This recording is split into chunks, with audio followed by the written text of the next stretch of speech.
Lecture 21 हुआ, differential equation.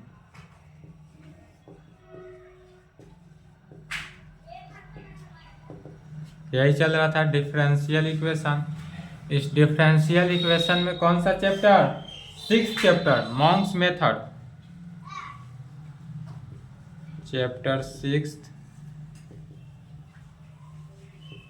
Monks method. इसमें theorem देखना था।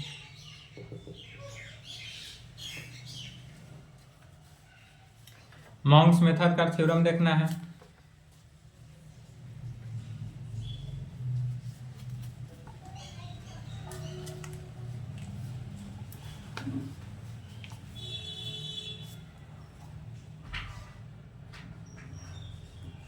Explain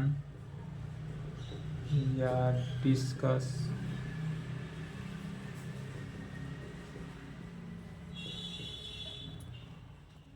Monks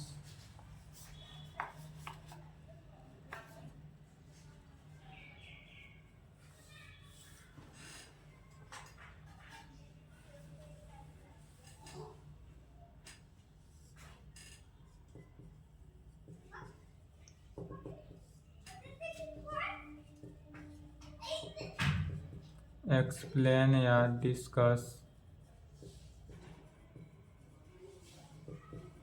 Monks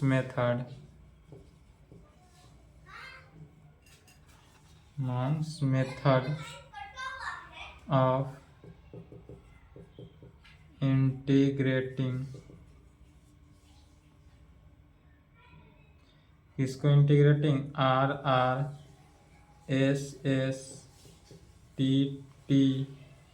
is equal to V, where जहाँ RSTV और फंक्शंस ऑफ किसका? XYZ PQ का।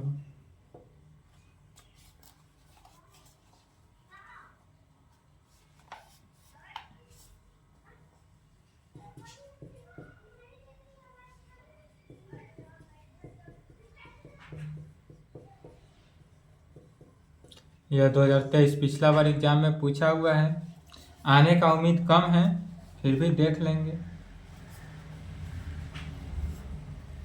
या इस थ्योरम से एक और कंप्लीट ये होता है, इस थ्योरम को बताने से कि इससे आपका वर्किंग रूल लगभग वर्किंग रूल यही है। यह जो थ्योरम होगा यही वर्किंग रूल भी है, तो ये तो पढ़ना ही पड़ेगा वर्किंग रूल के लिए। तो इसी को इस प्रकार से भी कह सकते हैं, working rule to solve working rule to solve any problem partial differential equation of second order।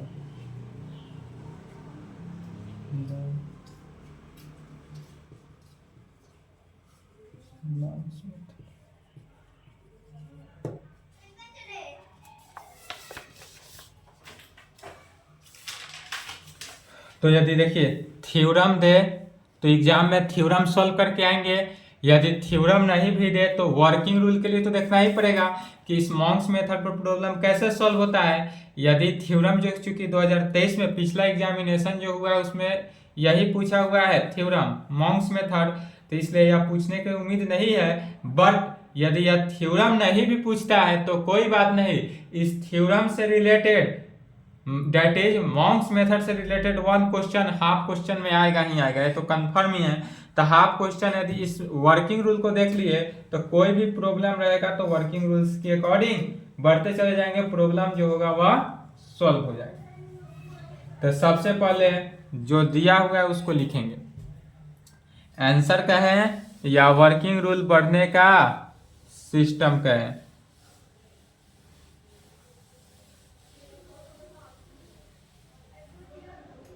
तो कहेंगे सबसे पहले जो दिया हुआ है a partial differential equation, a partial differential equation in Monge's. यह जो होगा कैसा फॉर्म में होगा? मॉन्क्स फॉर्म में होगा। कैसा मॉन्क्स फॉर्म?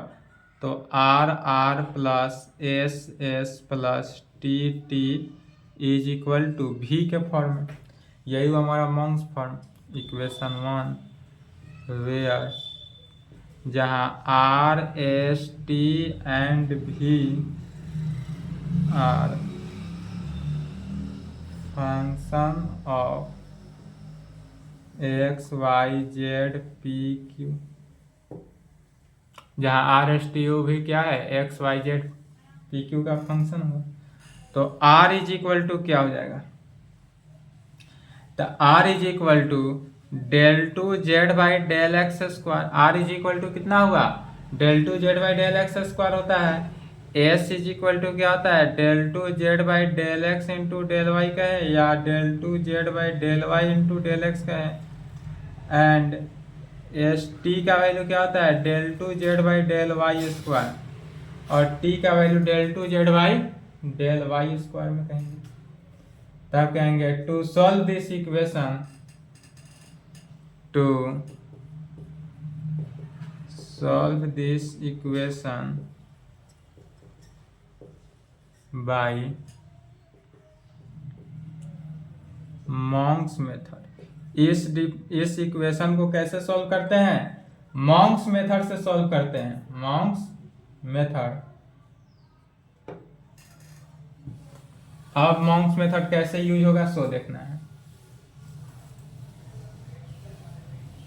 तो कहेंगे we proceed as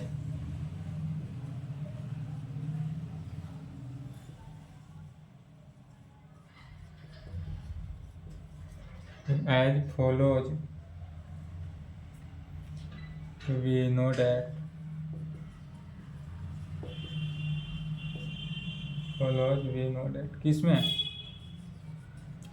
dp is equal to, तो dp is equal to R D X plus S D Y में। dp is equal to R D X plus S D Y में, and dq is equal to क्या होता है?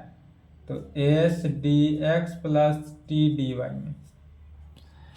dp is equal to Monge's method इसी form में कार्य करता है। dp is equal to R D X plus S D Y, dq is equal to S D X plus T D Y. यह कैसे हुआ? कल निकाला गया था पिछला लेक्चर में, कल के लेक्चर में निकाले थे इसको। दिस इम्प्लाइड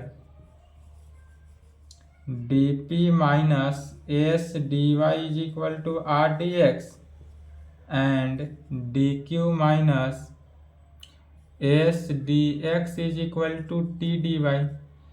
इसलिए यहाँ से r का वैल्यू क्या निकलता है? dp minus S D Y divided by D X में, and t is equal to निकलता है dq minus S D X divided by D Y में। तो r का वैल्यू यहाँ से निकल गया, t का वैल्यू भी यहाँ से निकल गया। अब इस वैल्यू को पुट कर देते हैं कहाँ पर? इन एबव इक्वेशन फर्स्ट में r का वैल्यू, t का value.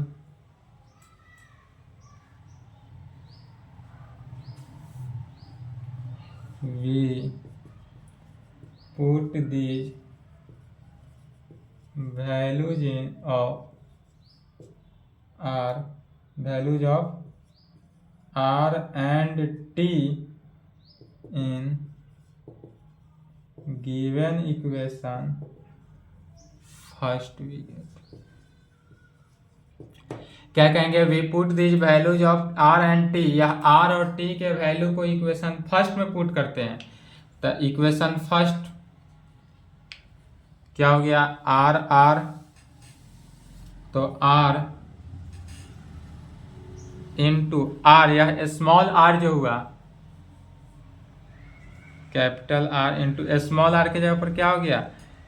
dp minus S D Y divided by D X plus S S, तो एस एस ही रहा, प्लस टी टी, तो टी है स्मॉल टी के जगह पर D Q minus S D X divided by D Y, और यह राइट हैंड साइड क्या हो जाएगा भी, राइट हैंड साइड तो भी ही हुआ। अब यदि हम इसमें से क्या निकालते हैं, जैसे डिवाइडेड में dx dy है, तो डिवाइडेड वाले टर्म को हटाना है तो मल्टीप्लाई कितना से करना होगा, dx dy दोनों से मल्टीप्लाई करेंगे तब जाकर दोनों टर्म हटा, तो multiplying by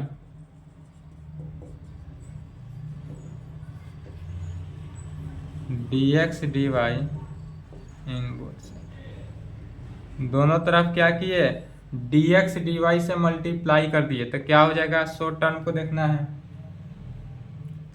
r into D Y, R into D Y into D X से डी एक्स कैंसिल हो गया, तो बचा क्या, D P minus S D Y plus S S S S D X D Y plus T into D X D Y से D Y cancel हो जाएगा, तो डी वाई से डी वाई कैंसिल हुआ, तो प्लस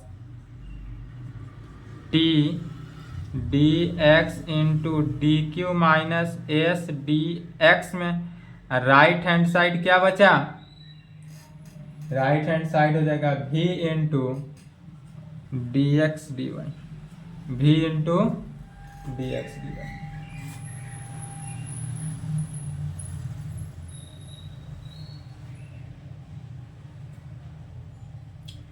अब जितना भी टर्म है राइट से लेफ्ट में ले लेंगे और इस टर्म को क्या करेंगे, सॉल्व कर देंगे, ब्रैकेट के अंदर जितना टर्म है सभी को सॉल्व करते हैं,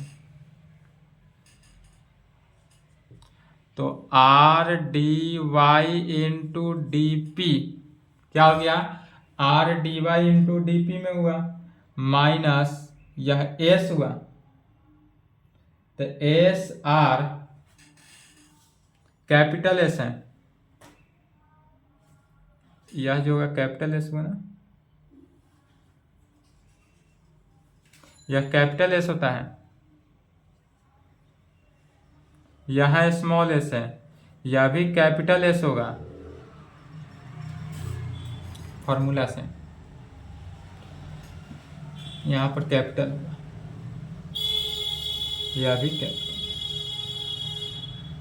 चलिए तो अब क्या करेंगे, मल्टीप्लाई किए माइनस एस आर और डी वाई यहाँ भी, डी वाई यहाँ भी, तो क्या हो जाएगा D two Y, D Y मिलकर क्या हो जाएगा direct D two Y plus S S, तो capital S small S D X D Y plus T के साथ, तो T D X D Q minus S T D X, तो D two X right hand side से आ गया, तो minus भी D X D Y, right hand side zero, right hand side zero. अब देखते हैं तो सभी में से जितना टर्म से एस कॉमन आएगा उसको एक साथ, जो कॉमन नहीं आने वाला है उसको एक साथ ले लेते हैं, यदि हम यहां से ले लें इस प्रकार से R D Y D P को एक साथ, एस वाला टर्म है तो अलग रख लेंगे plus T D X D Q minus भी डी एक्स डी वाई को एक साथ कर लिए, यह तीन टर्म को, अब प्लस अब कॉमन वैल्यू आ गया एस, कैपिटल एस को कॉमन ले लिए, तो जब माइनस कैपिटल एक्स पे यदि हम कॉमन ले लिए तो क्या बचेगा, R D two Y minus T D two X, या यहां से प्लस माइनस है तो minus small S D X D Y, तब माइनस प्लस करेंगे तब plus minus minus T D two X, T D two X right hand side. अब यहाँ तक आने के बाद यहाँ से क्या करते हैं, चूज करते हैं। कौन सा वैल्यू को चूज किया जाता है, X Y Z P Q के टर्म में ऐसा वैल्यू को चूज करेंगे, वी चूज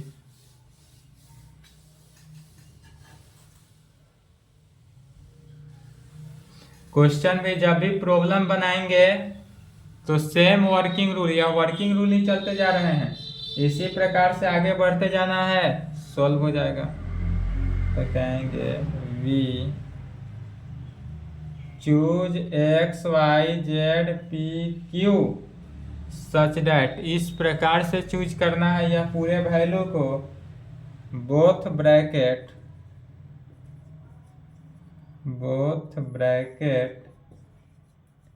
टर्म्स आर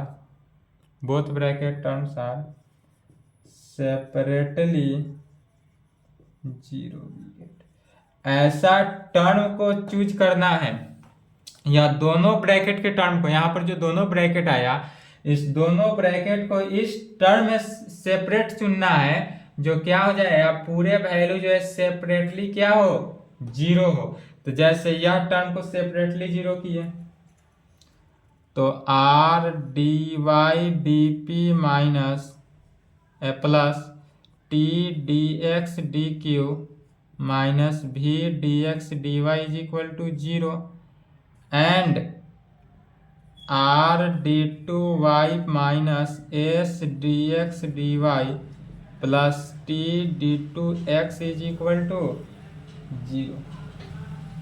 इसको इक्वेशन 2, इसको इक्वेशन 3 मान लेते हैं। यह क्यों लिया जा रहा है, चूंकि सेपरेटली जीरो लाने के लिए। उसके बाद जब यह सेपरेटली जीरो का कंडीशन आ जाए तब इसी मेथड को अब क्या करेंगे, ऑक्सिलरी इक्वेशन में these two equations are called Monge's auxiliary equation, या दिस इक्वेशन जो होगा यह कैसा इक्वेशन कहलाएगा, मॉन्क्स ऑक्सिलरी इक्वेशन। तो जब यह मॉन्क्स ऑक्सिलरी इक्वेशन होगा इसलिए क्लियरली इक्वेशन 3 से कह सकते हैं। इक्वेशन 3 जो होगा यह कैसा इक्वेशन आएगा, क्वाड्रेटिक इक्वेशन आया।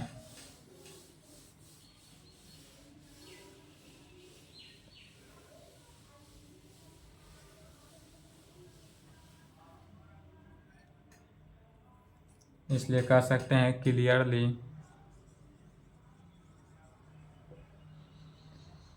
Equation 3 is quadratic equation. यह कैसा इक्वेशन हो जाएगा, quadratic equation in dx and dy में।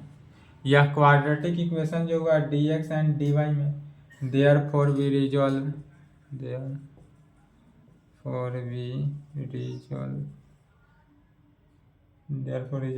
इट इनटू, और यह जो होगा 2 वेक्टर्स में रिजर्व हुआ, तब कहेंगे लेट इक्वेशन 3 बिकम्स। इक्वेशन 3 से क्या कर सकते हैं, तो इक्वेशन 3 को देखना है यहाँ पर,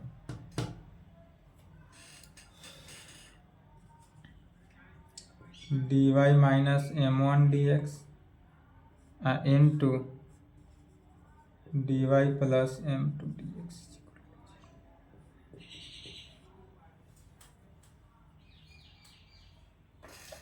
इज इक्वल टू क्या हुआ, 0। फिर दोनों को अलग अलग करेंगे, this imply dy minus m1 dx is equal to 0 and dy plus m2 dx is equal to 0। Equation 4 हुआ, इक्वेशन 5। अब यहाँ से now 2 case arise, now 2 case arise. यहाँ पर कितना, 2 केस एराइज होता है। कौन सा, तो यदि m1 जो है m2 के इक्वल आ जाए तब, और M1 हो गया M1 M2 की इक्वल न आए तो दो कंडीशन में। अब यहाँ से यह जो प्रॉब्लम बनेगा वह दो टाइप का प्रॉब्लम बन जाएगा। एक टाइप हो जाएगा कैसा, जब M1 M2 के इक्वल हो और दूसरा M1 M2 के इक्वल ना हो, और यह M1 M2 इक्वेशन 3 जो होगा यहाँ पर तो नहीं, लेकिन जब प्रॉब्लम बनाएंगे तो इक्वेशन 3 जो होगा सॉल्व करने पर इसी प्रकार से टूटेगा। ठीक है, क्वाड्रेटिक इक्वेशन। और क्वाड्रेटिक इक्वेशन को सॉल्व करके ऐसे करेंगे। अब कहेंगे केस 1 में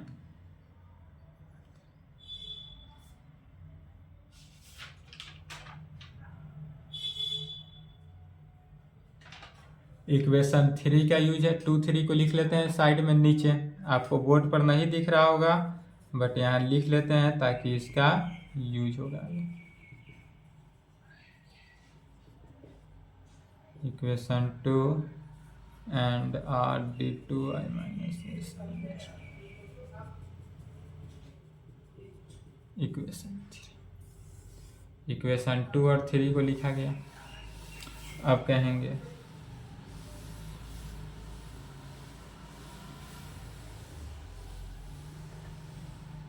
जब यहां से दो केस राइज हुआ तो पहला केस 1, when जब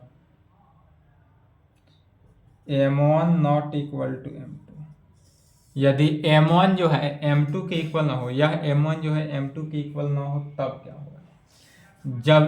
तब यह इस टाइप का प्रॉब्लम को कैसे सॉल्व करेंगे।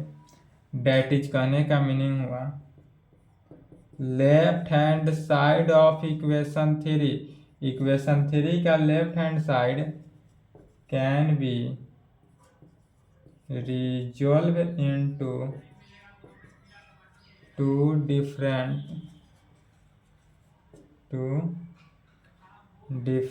Linear factor.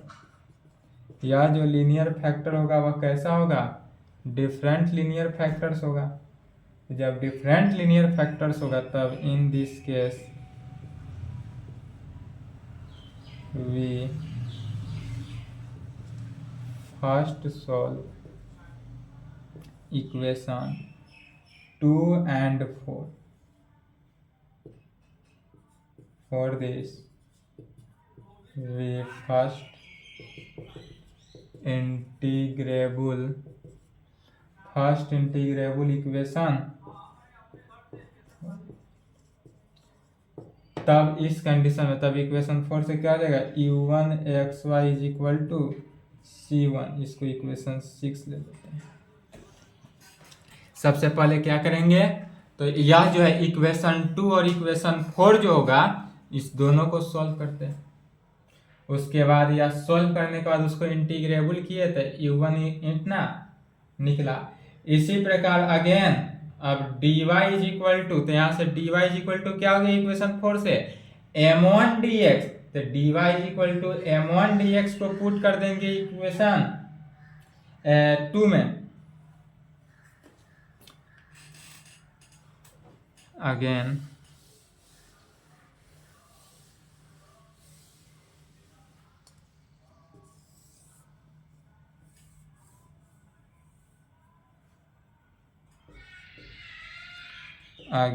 we put dy is equal to m1 dx from 4 से, कहाँ से लिया गया, इक्वेशन 4 से लिया गया dy is equal to m1 dx from 4 in equation 2 में। तो इन इक्वेशन 2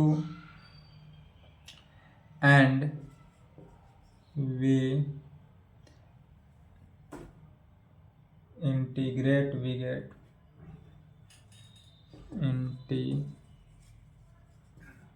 पुट करने के बाद फिर इसको क्या करना है, इंटीग्रेट कर देंगे। जब dy is equal to m1 dx equation 2 में पुट किया उसके बाद इंटीग्रेट करेंगे तो जो हमारे पास रिजल्ट निकलेगा वह निकला vxy is equal to c2 में। यदि हमको रिजल्ट निकलता है तो इसको इक्वेशन 7।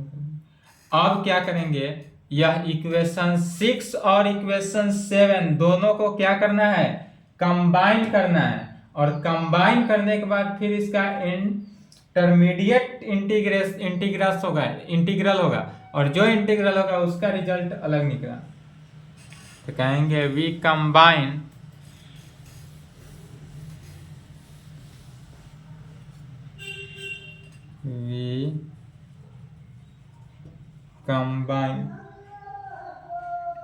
किसको कंबाइन करना है? 6 and 7 को। We combine 6 and 7, we get first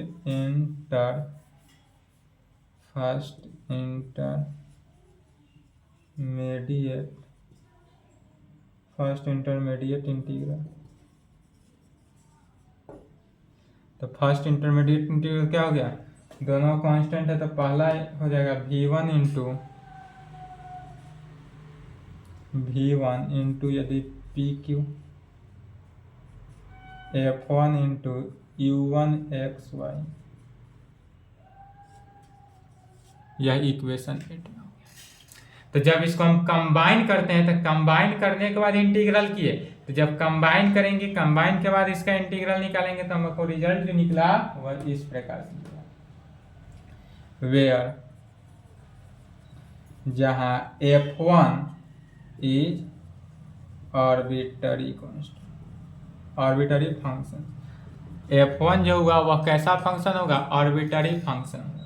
और जैसा यह v1 के लिए अभी जितना केस 1 से जो लिखते आ रहे हैं, जब m1 not equal to m2 होगा, सेम इसी प्रकार एक बार और आएंगे तब उससे क्या निकलेगा?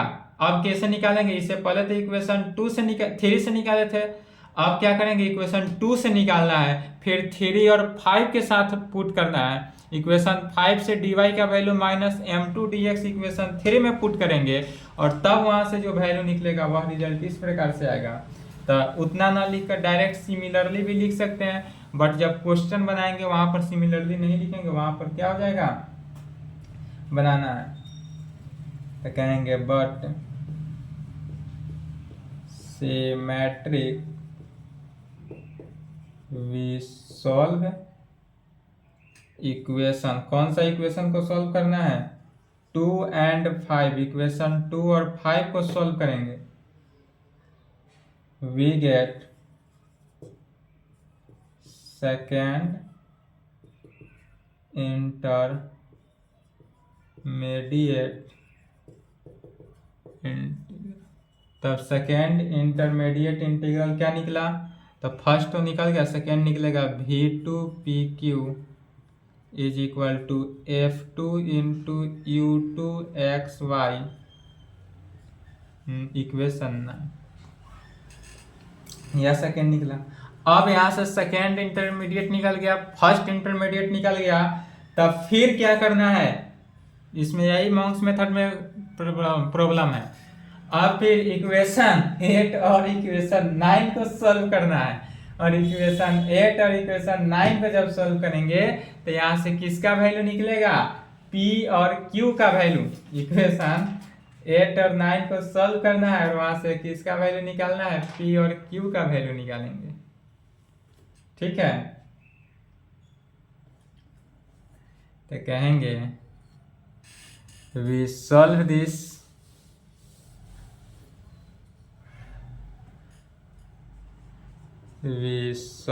Equation 8 and 9। we find the values of P and Q। we solve equation 8 और 9। इक्वेशन 8 और 9 को जब सॉल्व करेंगे तो इससे हमको किसका वैल्यू निकलेगा? P और Q का वैल्यू निकला। तब अब P और Q का वैल्यू निकल गया। यहां तक कि ये किसका वैल्यू? P और Q का वैल्यू निकालने के लिए। आज जब P और Q का वैल्यू निकल जाए तब इस वैल्यू को पुट कर देंगे। We put these values of P and Q in, किसमें पुट करना है P और Q को? तो dz is equal to P dx plus Q dy में। dz is equal to put करना है p dx plus q dy के टर्म में पुट करेंगे। और जब यह वैल्यू को पुट किए और यही हमारा क्या आ जाएगा, इसको पुट करने के बाद इंटीग्रेशन निकाल देंगे। इसमें पुट किए एंड इंटीग्रेटिंग किए, integrating we get the required solution of given. और जब इसको पुट किए तो हमारा पर क्या निकल गया, रिक्वायर्ड सॉल्यूशन इक्वेशन निकल गया। यही हमारा आंसर हुआ। यह आंसर किस केस में होगा, जब m1 m2 के इक्वल नहीं होगा तब यह अप्लाई करेंगे। यह आंसर कब का अप्लाई होगा, जब m1 m2 के इक्वल ना हो तब। अब यदि सेकेंड केस में क्या कहता है कि यदि m1 जो है m2 के इक्वल हो जाए तब कौन सा रूल अप्लाई करेंगे।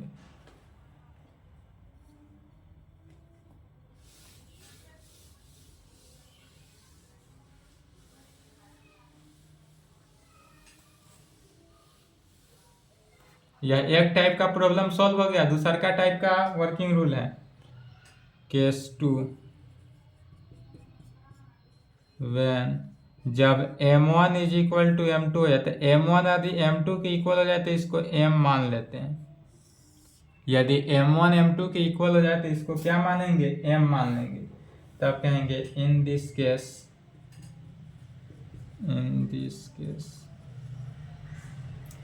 Left hand side of equation 3। पुनः जाना इक्वेशन 3 से, तो इक्वेशन 3 का लेफ्ट हैंड साइड जो होगा इज परफेक्ट स्क्वायर में होना चाहिए, is perfect square in dx and dy। Perfect square होगा किसका, dx एंड dy में, इसलिए लेट इक्वेशन 3 बिकम्स। इसलिए यहाँ पर क्या कहेंगे, इक्वेशन 3 से यह जो वैल्यू निकला, इक्वेशन 3 से क्या हो जाएगा, dy plus m dx is equal to 0। यही निकला, dy plus m dx is equal to 0। क्योंकि m2 को क्या माना गया है, m मान लिए थे, m ही लिखेंगे। इसको इक्वेशन 10 ले लेंगे, जहाँ तक हुआ 9 के आगे 10। We solve equation 2 and 10। अब इक्वेशन 2 और 10 को सॉल्व करना है। We solve equation 2 and 10। तब कहेंगे फॉर दिस वी इंटीग्रेट 10। इसलिए फॉर दिस इंटीग्रेट, इसलिए इक्वेशन 10 को, या जो इक्वेशन 10 आया इस 10 को इंटीग्रेट करते हैं। और इंटीग्रेट करने पर क्या रिजल्ट निकलता है, तो u into x y is equal to किस में, C1 में। और इसको इक्वेशन 11 ले लिए। फिर अगेन पुट करना है कहाँ से, इक्वेशन 5 से। ध्यान देंगे, इक्वेशन 5 से dy is equal to minus m d x, कहाँ पर, सॉरी इक्वेशन 5 नहीं, इक्वेशन 10 से dy is equal to minus m d x, कहाँ पर, इक्वेशन 2 में पुट करना है। तो कहेंगे again we put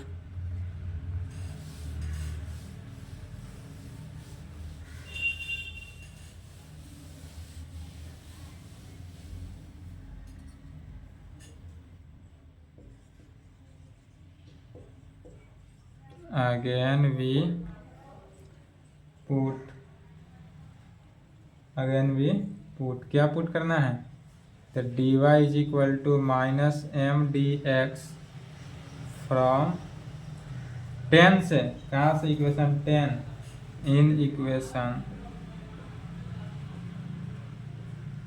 2 and then integrating.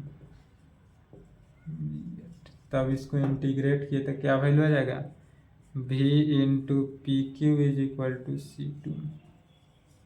v into P Q is equal to C2। अब इक्वेशन 11 एंड 12 से कहेंगे from 11 and 12 we get only one indeterminate integral. तो क्या हो जाएगा, v into P Q is equal to F function u into P Q में, sorry u into x Y ना, तो u इंटू एक्स वाई में, या डायरेक्ट इक्वेशन 11 12 को क्या किया गया, कंबाइन किया गया। लिख भी सकते हैं we combine equation 11 and 12 only one indeterminate integral में। तो we write this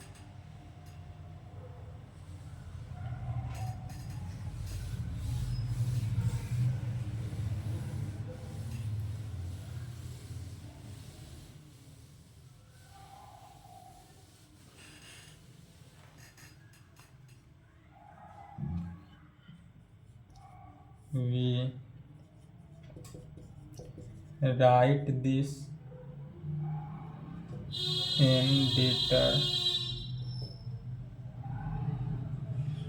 intermediate, we write this intermediate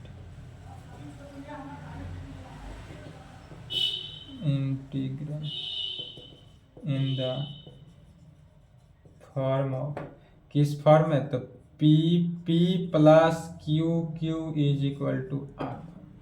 अब यह जो इंटीग्रल आएगा, यह इंटीग्रल कैसा फॉर्म में कहलाएगा, p p plus q q is equal to r के फॉर्म में आएगा, जो कि Lagrange's linear partial differential equation होता है।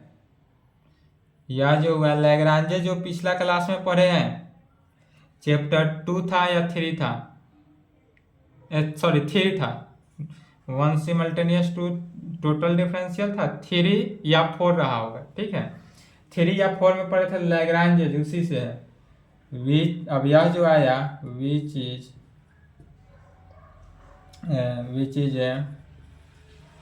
Lagrange's linear partial differential equation, which is a Lagrange's linear partial differential equation में है, इसलिए it's auxiliary equation is auxiliary equation, इसलिए इसका ऑक्सिलरी इक्वेशन क्या होगा, dx by p dy by q dz by r, यही होगा हमारे पास क्या, इट्स ऑक्सिलरी इक्वेशन। और इसी में वैल्यू को आप पुट कर देंगे, जो वैल्यू निकलेगा, और इसी यह कैसा हो गया, अब सिमल्टेनियस डिफरेंशियल इक्वेशन के टर्म में आ गया। अब इसी सिमल्टेनियस डिफरेंशियल इक्वेशन जो मॉन्क्स मेथड से होगा, टाइप 2 होगा, जहां m1 m2 का होगा, यहाँ तक बदल के आएंगे तो इस टाइप का इक्वेशन आया, और यह टाइप का इक्वेशन आया, that is simultaneous differential equation के टर्म में आ गया। और जब सिमल्टेनियस डिफरेंशियल इक्वेशन के टर्म में आ जाए डिफरेंशियल इक्वेशन, तब उसको क्या करेंगे, सिमल्टेनियस डिफरेंशियल इक्वेशन के मेथड से सॉल्व कर देंगे, और वही हमारा क्या हो जाएगा, रिक्वायर्ड आंसर हो जाएगा। बस इतना ही कार्य करना है हर प्रॉब्लम। मॉन्क्स मेथड थोड़ा लंबा है, इसलिए इतना चला है। अब कहेंगे विच is a simultaneous differential equation, which is a simultaneous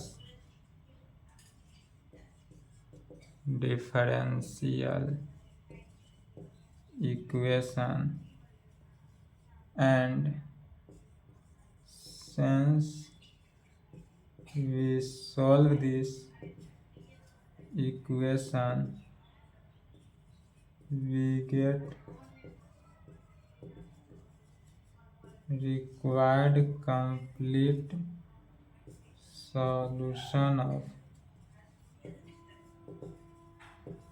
given equation, और तब कहेंगे या जो हुआ which is a simultaneous differential equation, and since we solve this equation we get required complete solution of given equation. इतना ही rule को याद रखना है और इसी रूल के साथ प्रॉब्लम सॉल्व हो जाएगा। अब इसके आगे क्या है, प्रॉब्लम है जो नेक्स्ट क्लास में देखा जाएगा। यहाँ तक कंप्लीट करें और सेम यही वर्किंग रूल हुआ। थ्योरम यदि पूछ दे तो थ्योरम भी बना देंगे, और यदि थ्योरम नहीं पूछता है तो यह कुछ इस टाइप से यह सेम वर्किंग रूल के साथ बढ़ते चले जाना है। क्वेश्चन जो होगा इसका क्वेश्चन एकदम छोटा होता है लेकिन प्रोसेस से लंबा बनते चले जाता है। क्वेश्चन इतना छोटा दिखेगा कि यदि कहा जाए इसको डिफ्रेंशिएट करने के लिए तो दूसरा क्लास का बच्चा बना बोल देगा कि इतना आंसर होगा, लेकिन जब प्रोसेस आएगा मॉन्क्स मेथड तो ग्रेजुएशन का लड़का फेल हो जाएगा। ठीक है, तो यहाँ तक कंप्लीट करें, इसके आगे प्रॉब्लम नेक्स्ट क्लास में देखा जाएगा।